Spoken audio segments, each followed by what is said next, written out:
Hello, I'm Peter Graves. Welcome to Biography. Most business leaders shun the spotlight. Our subject tonight does not. Donald Trump has shaped the skyline of the nation's largest city, and he has shaped tabloid headlines around the world. He became one of the world's richest men, almost lost it all, and has come back once again. Donald Trump owns casinos, luxury hotels, and some of the most expensive buildings anywhere. His most important asset may be his ability to see on a huge scale the potential of something as simple as a vacant lot. Now, Biography examines the life of Donald Trump. News from the business world. A remarkable comeback for Donald J. Trump, the Big Apple tycoon who enjoyed Midas-like successes in the glitzy 1980s and whose larger-than-life personality was on constant display. He loves having beautiful women and beautiful cars and beautiful palaces, and he loves being known as the Donald, and he loves being that person. The breakup between Donald and Ivana was something that had been going on for years, and I think our relationship just happened after that had already lost its track. For Trump, the beautiful things, the financial success seemed to be lost. His business collapsed at the same time his personal life exploded. But Trump fought his way back in an astonishing comeback. When you see all this, and then when people come up to you and grab at you and touch you and this and that, did I ever think it was going to be like that? No. In my wildest dreams, I never thought it was going to be like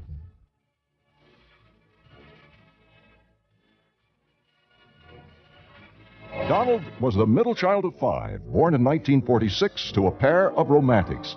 Right after Fred Trump first set his eyes on Mary McLeod, he had rushed home to tell his mother he'd met the girl with whom he would spend the rest of his life.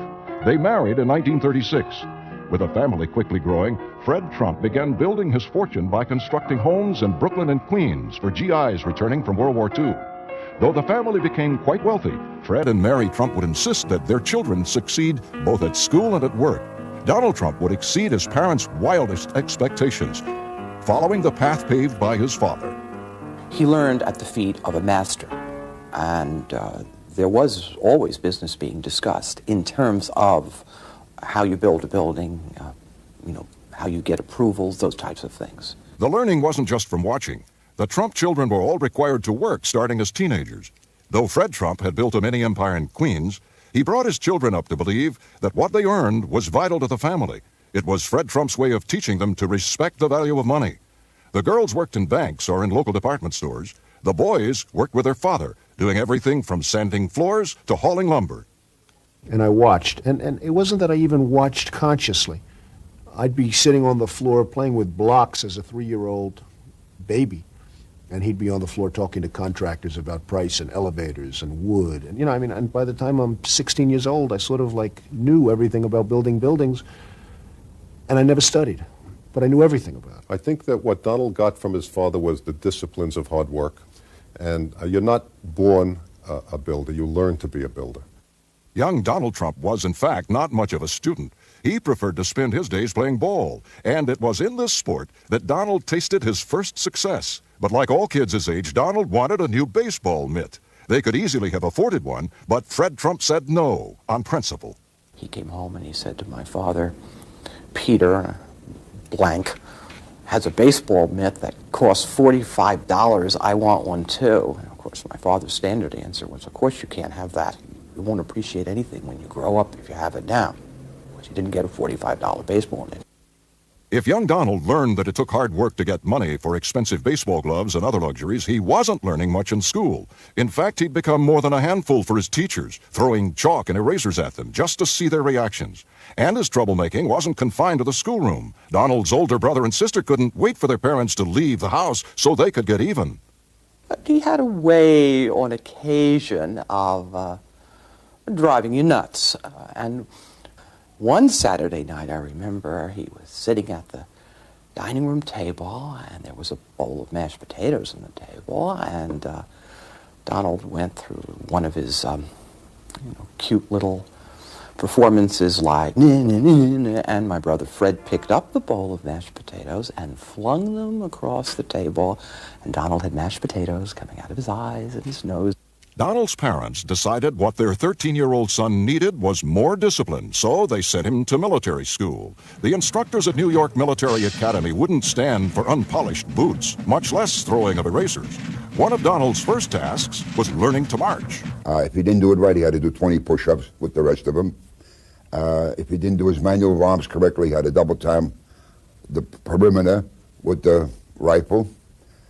Trump, nicknamed DT, began to flourish, even excel at the academy. Among his many awards was one for neatness, and he was promoted steadily within his cadet company to commander of the Honor Guard. In uniform, he led the cadet company in the Columbus Day Parade down Fifth Avenue, past buildings he would one day own. The shrapnel, the yearbook of the New York Military Academy, contained one more notation about DT. It was something that would later seem quite ironic. He was voted ladies' man. That is the vote by his classmates. Donald Trump was a tall drink of water, I used to call him. Blonde hair, good-looking, clean-cut American kid. And when the girls used to come up on Sundays, why, you know, they would all know who Donald Trump is. But Donald's biggest love at the time was still baseball. He was captain of the Military Academy team. At the state championship finals, the score was tied 2-2 with 2 out in the final inning. Donald Trump was up next. It would be the most important at-bat of the season. This was our last game of the season, and we had a man on third, 2 out. Trump came up to the plate, and he hit a ball to right field. He was a light swing on that one. So the kid scored from third. He went down to first, and he was jumping up and down with joy. Trump was scouted by the major leagues, but never would be seen on a baseball card. He passed up his chance at pro ball for college, Fordham, and Wharton School of Business.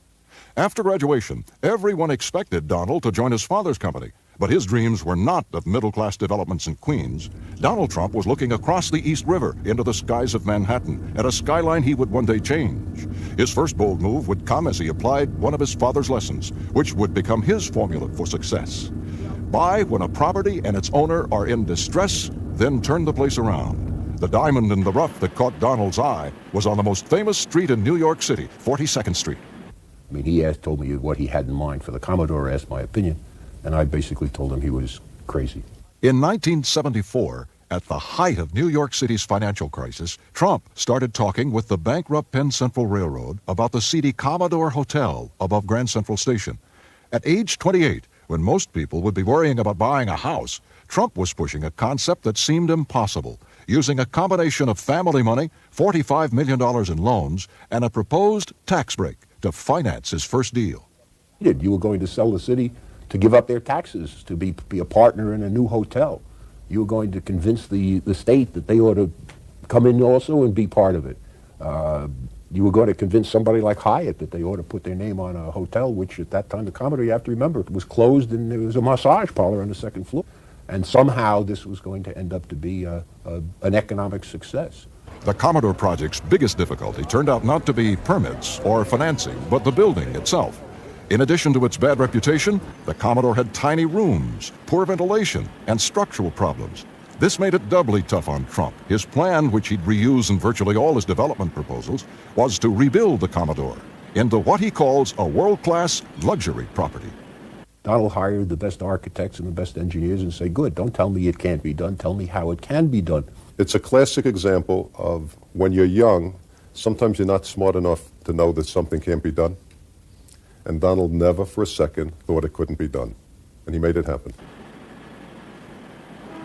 The Commodore project, which sparked a turnaround in Midtown New York City, also led to Trump meeting the first of 2 women who would become key factors in his early life. Norma Ferderer was hired as Trump's personal assistant. He's tough. He is tough, and he's demanding. But you know what? You don't think of it on a day-to-day issue because he is so effective on what he's doing, and you understand what he's doing, and you want to be a part of it. Trump would meet the other woman, a model who lived in Canada, when he went to watch the Olympics in Montreal. Ivana Winkelmeyer-Zilnikova was her name. She was 3 years younger than he and had been an alternate on the Czechoslovakian ski team in 1972. In 1977, 1 year after they met, she and Trump would marry and become partners in business as well as at home. And when we got married, I came from Montreal. When I used to work as a model for 10 years, and I got pregnant. I know the people. I was bored. And Donald put me into the construction of the building and then into the designing. And I got involved very, very much, and I enjoyed those years. The Trumps would have 3 children, Donald Jr., Ivanka, and Eric. And for years, they would lead the kind of life of which most can only dream. As the Trump empire grew, We started young couple, like maybe not like everybody else, because Donald wasn't from the poor family. But Donald started 10 years ago with almost nothing, and he really built a billion-dollar empire, and I'm very proud of him.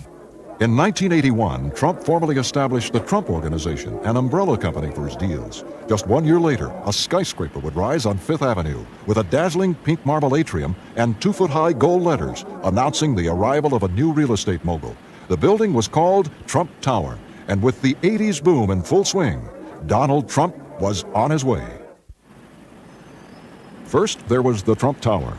The Trump Plaza, a $125 million residential tower, would soon rise a few blocks away. The success of these projects left Donald Trump with a sizable fortune. He and Ivana soon began a string of acquisitions that dazzled and amazed even the most jaded. They'd add to their list of homes Mar-a-Lago, the legendary 118-room Palm Beach estate built in the 1920s by the Post cereal family. The Trumps bought it from the federal government for $5 million in 1985, knowing it had $1 million a year maintenance bill. There was the Trump Princess, acquired that same year for $30 million. But the Trumps' first new purchase was a $3.7 million mansion in Greenwich, Connecticut, even though the Trumps planned to live in New York City, in a 50-room, $10 million apartment they'd carved out of the top 3 floors of the Trump Tower. The things Trump bought were all unique, like his construction projects. Still, the most astonishing thing about Trump's new buildings wasn't that they stood out so much from the rest of the architecture in Manhattan. It was the prices he was asking for the apartments in his towers, all of which bore his name. If you get a building with Trump's name on it, you will get more per square foot. That's why people come to him. He does it with the same method he gets publicity. Because your publicity, you get fame, and if you get fame, you say, I live in one of Mr. Trump's buildings. Well, that wouldn't mean anything if Mr. Trump wasn't famous. So he gets himself famous in order to be a better marketer. I tend to create things that sell. I think my greatest strength is knowing what people want, knowing what to create, and then having an ability to get it done. If Trump had become the brand name for the high end of the Manhattan residential market, Trump had also become feared among his competitors, and he wasn't easy on the people who worked for him either. It's such a great disappointment to him when someone really doesn't measure up. And that's sort of like the beginning of the end, if you really blow it, but good out of sheer stupidity. Donald does not take prisoners. Donald sees business as a war. It's not a playground. He has a lot of fun, but there's only one end result in a battle, and that is winning. He likes fights. He likes the idea of the combat in the center of a ring where 2 people have nothing but ability that they lay on the line. Nobody can accomplish a result through politics or anything other than their native-born skills. No, he's not a good Don. I never take anything from granted, no. Don is just a wonderful human being. He's giving and he's warm. A lot of people, they look at him as a tough businessman, which he is. But Don is, if you're good to him, he's good to you. If you're not good to him, you're dead, because sooner or later he outsmarts you somewhere. Donald Trump's empire expanded at an astonishing pace in the heady 1980s. As his net worth leaped from the millions into the billions, Trump suddenly was not just a developer, he was a true celebrity. More than followed, he was mobbed by television cameras and photographers virtually every time he went out in public. He was red hot. He was on a roll. There was no question about it. He was on a roll, and everybody that was involved in the financial end thought he was on a roll and was ready to back his play. I remember once riding in a helicopter with him up to the Milton Bradley Company, I believe it was, the game company, when they were making his board game, and we were landing, and the people, the employees were out on the lawn with their autograph books and their snapshot cameras, and as the helicopter was coming down, the wind was blowing them and ruffling the pages of their autograph books, and I remember Donald saying, "This is great, Charlie, isn't it?" Trump clearly knew how to make headlines. When the city of New York under Mayor Ed Koch ran into huge cost overruns and embarrassing years of delay refurbishing the rundown Wallman skating rink in Central Park, Trump stepped in. He said he'd do the job for cost and do it in time for the 1987 skating season. 90 days, and the city would have taken 9 years to do what he did in 90 days. The Wallman rink, I think, had been under construction for 3 years, and I think the city had spent $11 million, and they had nothing. And for under $4 million, he had it opened. And I think there was some excess money which they used to build the refreshment area. But I give Ed Koch and Commissioner Henry Stern tremendous credit for having the courage to say, Donald, go and do it. And it would have been probably a lot better for them if I didn't do it. But the truth is, for 3.5 months, they have been nothing but helpful. Thank you. You just saw the modest Donald Trump. But Donald Trump deserves an enormous amount of credit, and I am delighted in my capacity as mayor of the city of New York to thank him on behalf of the 7.5 million people who live here. The public truce between the mayor and the developer would not last. Trump was soon seeking city consent for a new project and not getting it. I'm saying that Ed Koch could do everybody a huge favor if he got out of office and if they started all over again. He's squealing like a stuck pig. No, I would say he's got no talent and only moderate intelligence. Suddenly, people started wondering if Trump might be interested in running for office. His book, The Art of the Deal, was published. It spent 32 weeks on the New York Times bestseller list. Trump was invited to speak in New Hampshire at a time when candidates were combing the state looking for votes in the presidential primary. Trump took out a series of newspaper ads declaring positions on political issues, some of them quite controversial at the time. A draft Trump for president movement was started. But when he went to the 1988 Republican convention, interviewed on NBC, Donald Trump was supporting George Bush, but preserving his options. I do feel very strongly about the country. I love the country, but I think you're going to have probably George Bush as your next president. He's an excellent guy, an excellent man. He's a friend of mine, and I'm here for that reason. Well, I wasn't talking about this year, Mr. Trump, but you have said that if you ran for president, you'd win. I think I'd have a very good chance. I mean, I like to win. When I do something, I like to win. I like to do well, and I think I probably would have a pretty good chance. But the economic situation of the country was changing, even as Donald Trump was expanding. Though he applied his old formula, buy a valuable property when its owner's in big trouble and needs to sell cheap, not all of his deals would work out. If you would have told me a year ago that I'd ever have the opportunity to own such a wonderful asset, I really would have said it just can't happen. Donald Trump purchased bankrupt Eastern Airlines shuttle. He renamed it the Trump Shuttle. He started a football team called the New Jersey Generals in a new league. There was a TV game show called Trump Card. All flopped. Still, these would be relatively minor setbacks. Trump's biggest new foray was into Atlantic City gambling. He acquired the struggling Harris property, renaming it the Trump Plaza, and opening it in May of 1984. 1 year later, he picked up a failing Hilton project, spending $320 million to get the Trump Castle going. Ivana Trump was installed as its chief executive officer for a salary of $1 per year. Though she had to compete against their own Trump Plaza and cut into its business, by 1987, both hotels were solidly profitable, ranking number 2 and number 4 in town. Atop that, Trump was already mounting a running corporate battle that would land him the biggest distressed property of them all, the Taj Mahal. The project had virtually sunk Resorts International. It had 5 years and $500 million invested in the still uncompleted hotel. The Taj would come close to sinking Donald Trump, too, and then, in an astonishing turnaround, bail him out. But as Trump overextended himself financially with the Atlantic City ventures and other acquisitions like the Plaza Hotel in New York City, the Trump problem that would become the most visible had quietly begun growing. Trump had met a young model named Marla Maples in 1985. Just a quick hello, how are you? And I'd seen him at a few different functions in the city at different occasions, and it was always very warm and very nice, and that was it. There was an affection, but never thought of it as being anything more at that point. Donald Trump was atop the business and real estate worlds. He had built towers, owned the Plaza Hotel, bought financier Adnan Khashoggi's yacht, renaming it the Trump Princess. He'd also moved heavily into the gambling industry. Though his next move seemed logical at the time, Trump now says it led to trouble. He named his wife Ivana to run the Trump Castle Casino. And I sent her down to Atlantic City to run a casino, and she did a very good job. The problem was that's all she wanted to talk about. She wanted to talk about the business. Now, I don't blame her. But when I got home at 7 o'clock and I left at 8 in the morning or 7 in the morning, I really didn't want to come home and talk about the win numbers at Trump's Castle. I really wanted to just relax and be with my wife. My wife and helper and a lady of very good taste, so I'm very happy.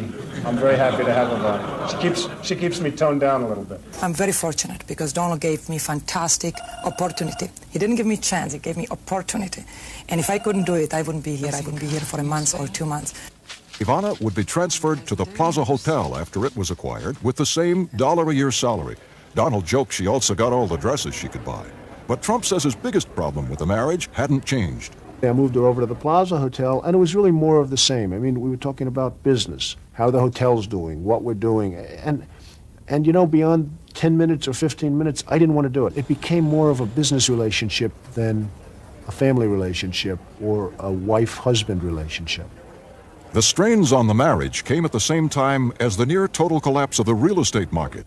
In the midst of it, Trump was rocked by sudden tragedy. One of his helicopters crashed, killing 3 of his hand-picked senior executives, men who had become his friends. Trump himself had considered making the trip.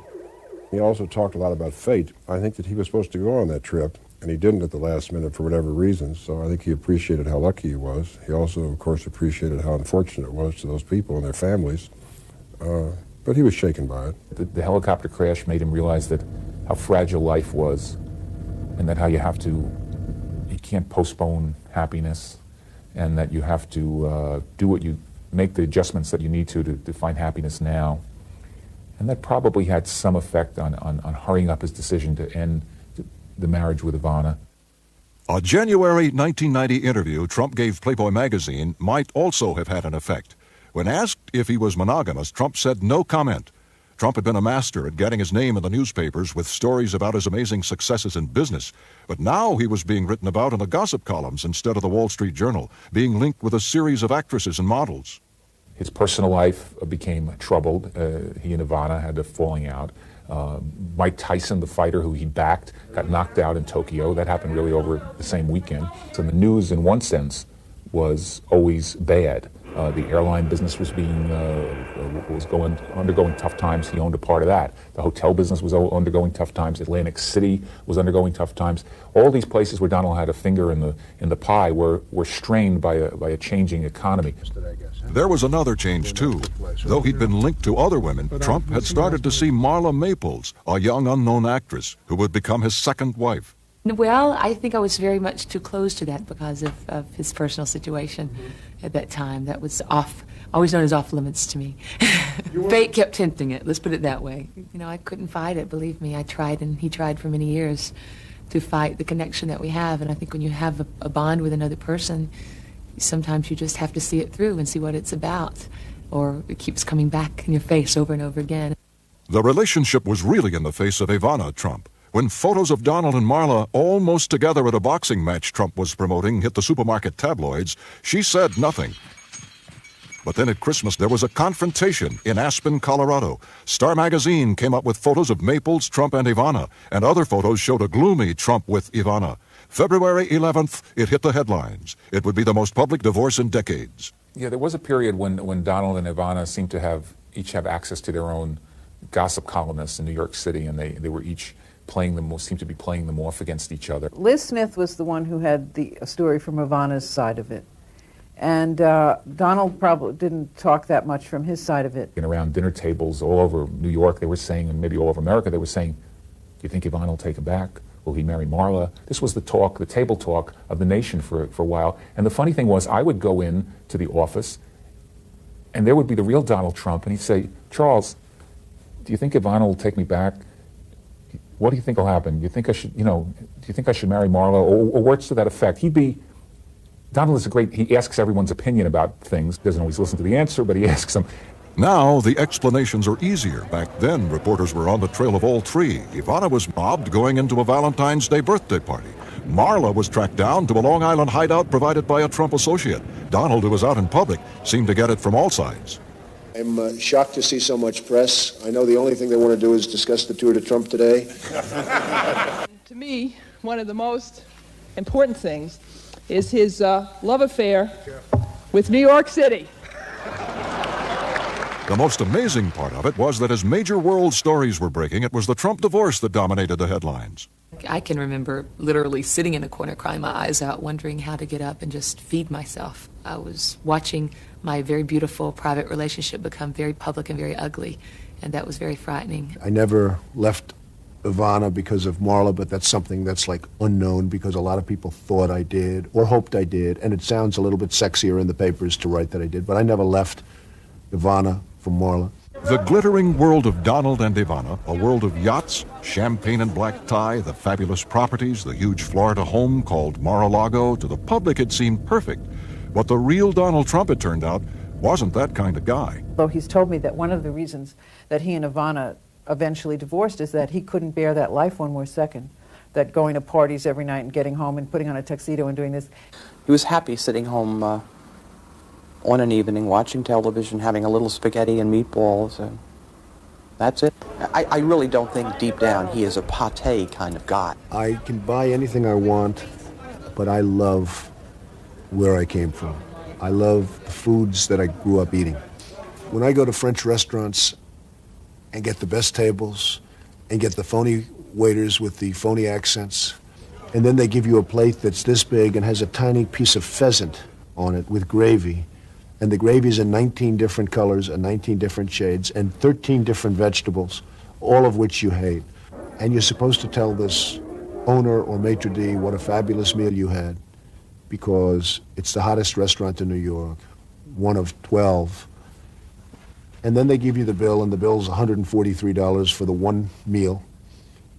And you say, am I missing something? One thing Trump never missed was a chance to heighten his celebrity status, which at times rivaled the world's top entertainers, many of whom played at Trump's casinos. In public, people just wanted to get close to Donald Trump. Good morning, Donald. How are you? Are you okay? Can I shake your hand? You all right? Yes, I am, dear. It leads to one of the more revealing asides about Trump's character. He's really not that happy about having to shake so many people's hands. Very often you hear about people who are germ freaks, and they're like Howard Hughes, someone who hasn't bathed in 3 weeks and has 12-inch fingernails and all. Donald's certainly not like that, but he's very fastidious and very cleanliness-oriented. I'm a cleanliness freak. I love washing my hands before I eat. And you go to a restaurant and you wash your hands and you sterilize everything, and the water's nice and hot, and then you wash them and again. And then you go to the table and you sit down. And the guy walks out and he says, "Hey, Mr. Trump, how you doing? I'm a fan of yours." And he sticks out his hand, and then 4 or 5 other people come out. Now, the only good thing is you tend not to eat as much. One thing Trump clearly loves, as much as he did in his early days, is the media spotlight, but that leads to more people wanting to shake his hand. Sometimes you're not in the mood to shake hands with everybody and to say hello to everybody, and you really just don't want to do it. But at the same time, you know that if it ever stops, that's a bad sign, because that means you're not there anymore. That means it's over. For a while in 1990, it seemed it would be over. Trump's financial troubles had exploded, and combined with his personal problems, the front pages chronicled a spiraling decline. Trump had built his empire by borrowing huge sums of money, and in June of 1990, he didn't have the cash to make $73 million in interest payments on the loans, including payments on bonds covering the Trump Castle Casino. The banks put Trump on what was for him an almost humiliating budget, $450,000 a month in 1990, $375,000 in 1991, and $300,000 a month for 1992. And the banks demanded he hire a new financial officer. In exchange, he was given enough money to stay out of bankruptcy court. But that wasn't enough to save him. In November, he missed payments to the bondholders at the Taj Mahal Casino. With the Casino Control Commission demanding proof of financial stability, Trump was forced to battle literally 24 hours a day just to stay afloat. I'll never forget having to get up at 3 o'clock in the morning one morning, and it was snowing and like sleet coming down. It was freezing. It was horrible. And I had to go out to a bank and literally go to a bank where groups of people were working on my account and really working hard. And I was calling other parts of the world to talk to bank presidents about my loans. If Trump was battling to stay afloat in an ocean of debt, his new relationship with Marla Maples was equally stormy, and their breakups would be chronicled in the newspapers with headlines as big as when Trump and Ivana had split. So sometimes there was a real battle going on. It didn't work right. You know, it just did not come together the way we would wish it would. So that was a very difficult time because it was blown up in such a huge way that affected every single player. We broke up a few times because it was the wrong time for me to have a relationship. At the same time, it was also great knowing that there was somebody there. And she was there, and she was there like nobody I've ever seen. I mean, the level of loyalty was great. And it wasn't like she was being treated so great. He would say to me many times, "I just got sprung. I don't know what to do. I love her, but I just got sprung." When he and Marla broke up, he had a huge Christmas party right here, and it was filled with models and celebrities and this and that and the other thing.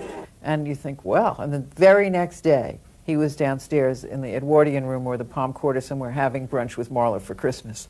The only offer Maples accepted at the time was to do a series of ads for a brand of jeans famous for hiring the other woman. That's the state of our environment. A brand called No Excuses. Playboy magazine offered me $2 million to pose, and hey, Donald might have even liked that, but that was something that it just wasn't in my makeup to do that. Every time we broke up, I was left with nothing.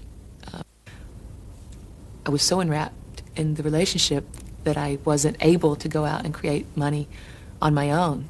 Well, she never badmouthed him to the press. She'd say, well, I love him and I'm praying for him and I hope that everything works out. He's a wonderful man. I mean, now I would have been throwing tomatoes at the camera and saying, that son of a bitch, I'll kill him, but not her. What was killing Trump at the time was the continuing recession, which bordered on a depression in the industries in which he had all his money. Newspapers would report 4 bankruptcies among Trump's properties. Trump canceled an order for a new $210 million yacht, which was to replace the Trump Princess, and sold the Dutch shipyard he'd bought to build it. He tried not to show it, but he was at his lowest point.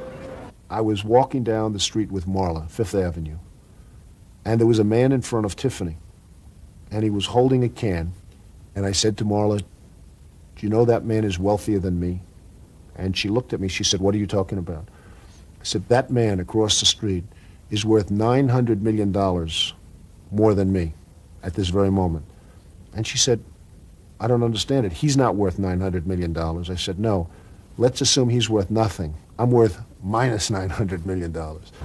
Donald Trump faced a desperate cash crunch and an emotional crunch simultaneously. The business crisis came to a head when a major international gambler showed up at the Taj Mahal wanting to bet $12 million on a baccarat game. It was a tough time, and it was, it really defeats the meaning of the word gambling hall. Gambling hall is a euphemism. That's what the players do, not the house. The house isn't supposed to do. It went on for 3 days. We were up $6 million, then he won the 6 back, then we were down 8. I mean, certainly Donald was calling every half an hour, 200,000 a hand. 14 million an hour, 70 hands an hour were going across that table. It wasn't until much later that the public learned how close Trump had come to not being able to keep his casinos afloat. And it was Donald Trump's father who'd come to the rescue. Fred Trump put $3 million on the line, buying chips, then walking out of the casino. Though Trump would eventually be fined for taking what amounted to an illegal loan under the rules of the Casino Control Commission, it was a revitalizing vote of confidence. When you owe billions and billions, $3 million doesn't mean a lot in one sense, but in one sense it means an awful lot. But it was sort of a sign of confidence. When I was in trouble, people would go up to my father that maybe didn't dig me or didn't like me or didn't anything. But they sort of say, hey, your son's in trouble, and they'd say it in a gloating way. And he'd go and say, and I'll never forget it, and he'd tell this to everybody, bet your entire ranch on the fact that Donald comes back stronger than he ever was before. You can retreat and go away and give up, or you can fight harder than you've ever fought before. And I really took my eye off the ball for a while, and I blame myself. I don't blame a real estate depression. I don't blame anybody. I took my eye off the ball, and I got it back on the ball, and I went back to doing business the way I used to do it, and really focused, and it just worked out. It didn't really just work out. 1991 and 92 saw Trump trying to reduce his staggering debt. He dumped properties like the failing Trump shuttle, sold off interests in some of his major holdings, and was forced to sell the Trump Princess, one of the symbols of his early success, for the highly visible tycoon who for a while seemed to have the Midas touch. It was a sobering process. And he'll make a decision. And once a decision's made, I've never seen him agonize over anything too much. Even if it didn't work out for the best, he then makes the next decision. Do we sell this off? Do we try to improve it? Do we try to manage it better? One thing Trump couldn't seem to manage was his tempestuous relationship with Marla Maples. After his divorce from Ivana, the couple went out in public together. Maples took a role dancing in the Will Rogers Follies on Broadway, and then in April 1993, a story hit the newspapers that would once again bounce world problems off the front page. Donald and his unmarried girlfriend were expectant parents. Are we getting married? And if so, when? Who said we're not? That day, Trump and Marla met with reporters but wouldn't say if they had plans to wed. But managing better was a critical factor in turning Trump's battered finances around. The executives who work for him either succeeded and got rich, or they found out that his management style is not all that gentle. If they're not doing their job, I yell. If they're not doing their job, sometimes it creates the effect to yell, and you get them moving their ass. You get them doing their job. But generally speaking, I'm not a yeller.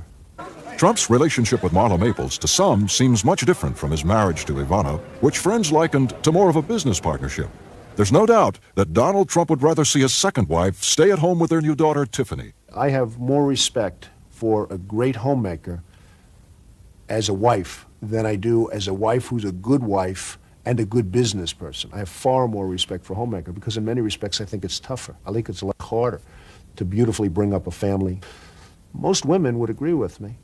He can still be controversial and doesn't pull punches when expressing his opinions. But he seemed to grow more reflective after reaching his 45th birthday, something that shows in both his public and private life. The image of me is being like a flamethrower. And I think the actual fact is that I'm much different than that. I think that I'm not a mean guy at all. I think I might be just the opposite.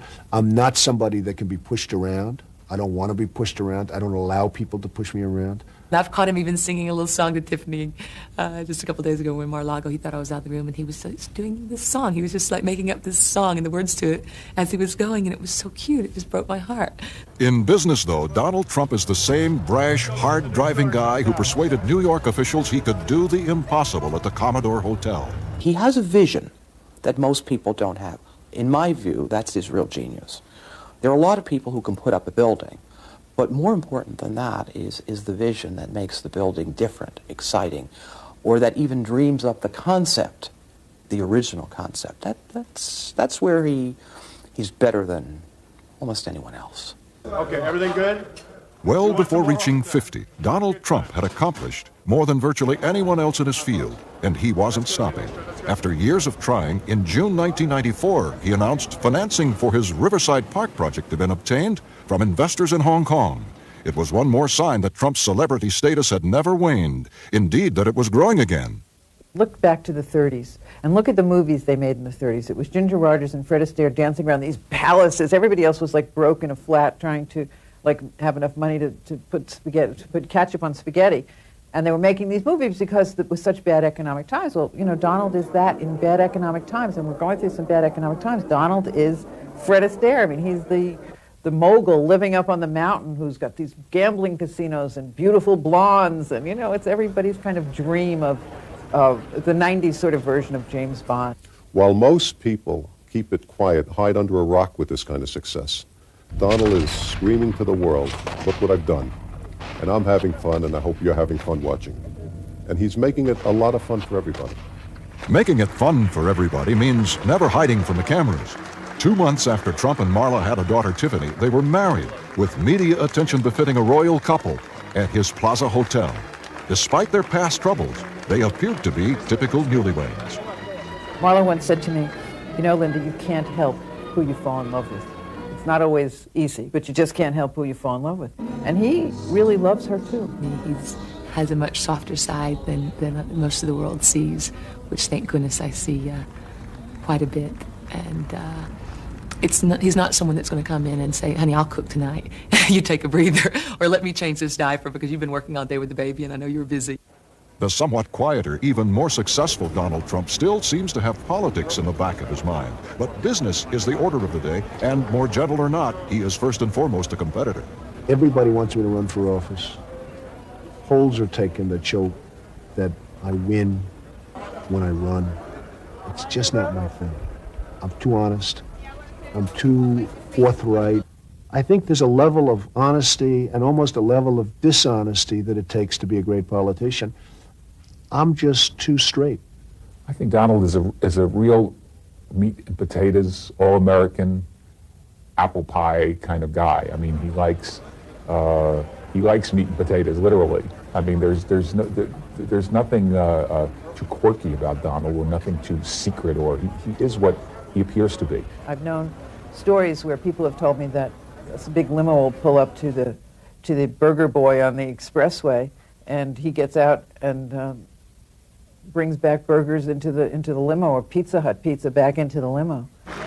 Donald Trump says he always knew he'd do well, and the people around him say they always expected, as his father expected, that he'd succeed in business. But the roller coaster ride that took Trump to the top plunged him to the bottom, and that he's ridden back up still astonishes virtually everyone, including Trump himself. When you see all this, and then when people come up to you and grab at you and touch you and this and that, did I ever think it was going to be like that? No. In my wildest dreams, I never thought. In fewer than 50 years, Donald Trump has accomplished more as a businessman and developer than most will ever dream of. And it seems he's always looking for that next huge opportunity. Wherever there are new luxury skyscrapers to be built, new blockbuster deals to be made, and television cameras, you're likely to find Donald Trump.